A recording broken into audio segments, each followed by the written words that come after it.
Okay. Yep, record to this computer.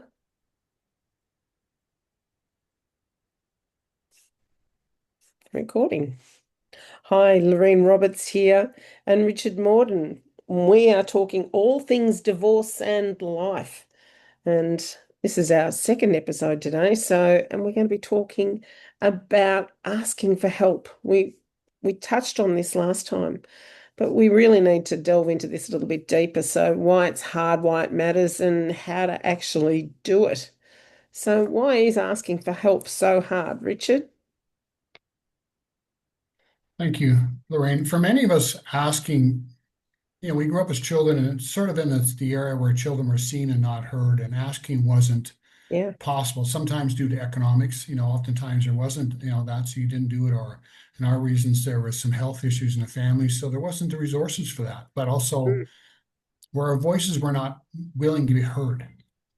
So asking it became part of our own sort of personality trait, almost a level of defiance within us that we never asked. We would, as I said earlier, to you and I did this discussion, we would rather die than asking because Well, it we was were such taught. Yeah, we had to be a strong. We had to be self-sufficient. We had to yes, be able to look after ourselves, and asking was a weakness. and almost and portrayed that way. Yeah. Like how dare you ask? Like you're literally punished for asking, and so it became again part of this defiance. But we paid a big price for not being able to ask because we never allowed ourselves on the other side of it to even receive anything. We literally cut ourselves No. off in so many ways from other people's acknowledgement, support, some help, and we lived in denial. Like I'm okay, I don't need this. And there was shame in asking, and there Yeah, was pride in not asking and being able to look yeah. after ourselves.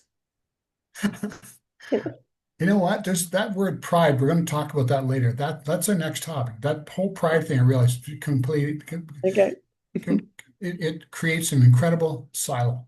Yeah, it does. It does. I'm just going to write the word pride down because, right. But again, that then, and again, for many of us growing up not asking, we felt it. We were told we were strong. And the Yeah. old term here in North America was every man and woman for themselves.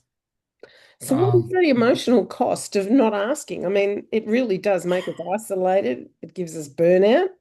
And we miss out on the healing power of connection and reinforces the false story. I'm alone, no one cares about me. I, yeah. that emotional cost is huge.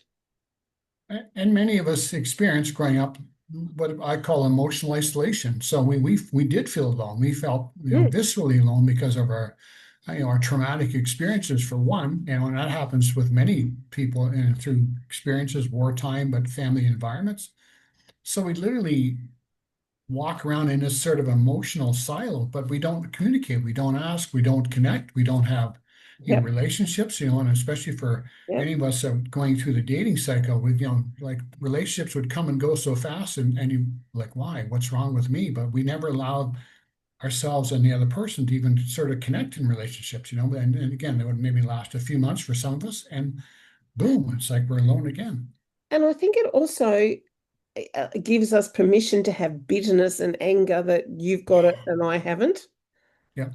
Yep. You get it, you can manifest everything, but I can't, and I'm just not as good as and Mhm. you never get what you want because you can't ask for it. So how do people know to give it to you? Exactly. And when they overlook us too in situations where they don't give us and they go right by us, and we've all seen that, they walk right by with a gift or Yep. something that we would have liked, but we're too stubborn to ask for it, but we resent them walking by. Like, Yeah. and it could be Much pride. this the second piece of cake to Yeah. make it something simple, you know, let alone an opportunity, Yeah. or an opportunity to go to someone's place. People would walk by and invite somebody beside you, but again, and we isolate ourselves. Well, I didn't want to go there anyway. Exactly. And you're lying to yourself. You're lying to the world, and you are the most honest person on this earth, but you'll lie to yourself because I didn't want that. Yep, yep, yep. Screw you. Waving fingers at them. And but we paid a terrible price for that because again, we didn't have that Yeah, connection in our home. We didn't have that connection at the dinner table, so we were taught to do things. We were shunned, but in there, you're right. We became very good company with bitterness. We became very good company with disappointment. yeah, And what this creates, and I've seen it too, when sometimes you become part of another family, say, so eventually through a relationship or a marriage or a friendship, and they open a door for you, but you will not walk through it. Well, nobody else wanted me, so why should I walk into this family? Why should I sit at their dinner table? And that creates a whole space of mm, separation when, especially as the man usually goes to the women's side of the family, to those in-laws, yeah, and he won't walk in and be part of the dinner table. He won't be part of the conversation. I've seen it. yes, yes, And we're in that defiance, and that causes so much pain in families. Like, so, because everybody has to sort of dance around or all that's yeah, that's just the way he is. very And true. you there's so much dissension and bitterness that spreads through the family. Like I said, we've opened a door to this person many times, we've offered them help many times, and they refuse it. So Mm, eventually they turn their back on you, and you say, well, I knew that was going to happen. Well, of course you did. mm, mm, So yeah, let's talk about some solutions instead of just talk about the problem. yeah, yep, yep, yeah.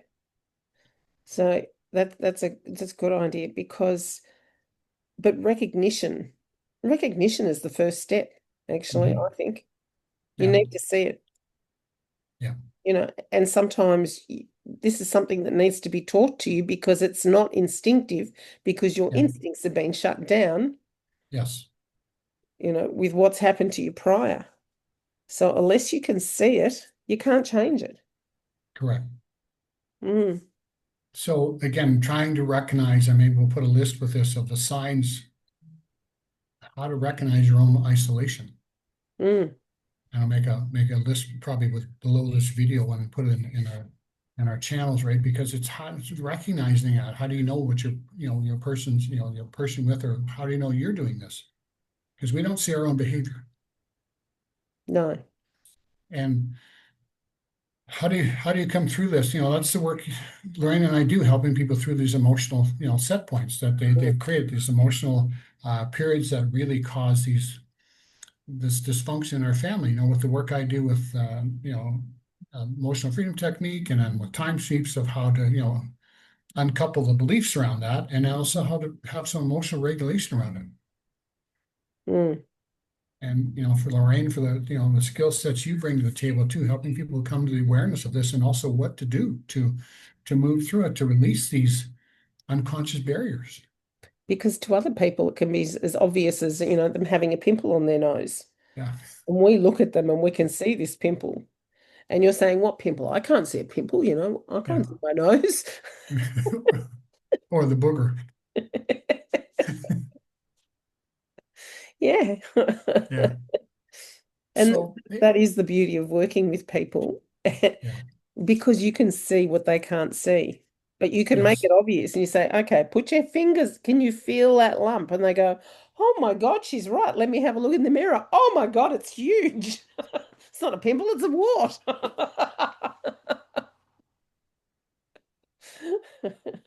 But it's to help some couples too, where the one partner again will not allow themselves to connect to the family. And again, I've seen good families that again open a door for people, and I can say it from my own experience because a brief story of when I was young working for a family, I became my mother passed away, so they knew me. I was 21 at the time, but they said, why don't you come to our place for Christmas? Because they knew, in a sense, they had what I didn't have. They had the family, they had the connection. They knew me, and I knew some of the kids, and then we were already friends. So I became an addition to this family. But they invited me in, Yeah, and I walked in the door, and I received them. yes. I went in, and I said they tricked me because they said we have food. Well, of course, I'm hungry. I'm like 21 years old, but again, I walked into their celebration and allowed myself to receive those people. And Mm, that became my family now for 50 years. That literally saved and changed my life because I got to witness things that I had not experienced before. And the celebration, the love and connection. So again, the door was open. I walked through the door. So who do you know that that needs help walking through that door and allowing those people, allowing yourself to receive those people? Who do you know like that? Yeah, that's interesting. And I also can see it from there's a lot of women who say, would you like to come? Well, I'll have to check with my husband because they know that he's going to say, nope, nope, nope, nope, we're not going there, we're not doing that. And they have to, conform to his Denial. desires because he Yeah. won't open himself up. Yep. And then they've got to come up with an excuse. Oh, no, look, no, my husband just wants to stay at home. And they're pining inside for their family that they could have, but they can't have Yep. because of the husband at home who's going, we're not doing that. Mm, And I watched my father do that. mm. I think we all know people who've done that. Yeah. Yeah. Yeah. And that's where Yeah. the resentment builds up, and that's where the loneliness builds up. Disappointment, bitterness. Disappointment. Yeah. Yeah. Yep. Absolutely.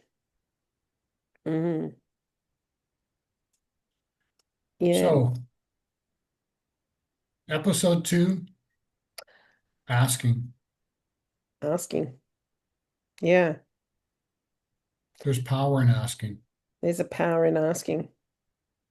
So who can you reach out to this week that you need to reach out to? Yeah. Yeah. Just say, I'm here for you. Ask me anything. Yeah. And Um, in the comments below, share something vulnerable with a safe person and practice receiving their support. yeah. So give Yeah. us a comment below on what you can do. Mm. There's a couple things I belong to, and one of them is called the 5 minute favor club.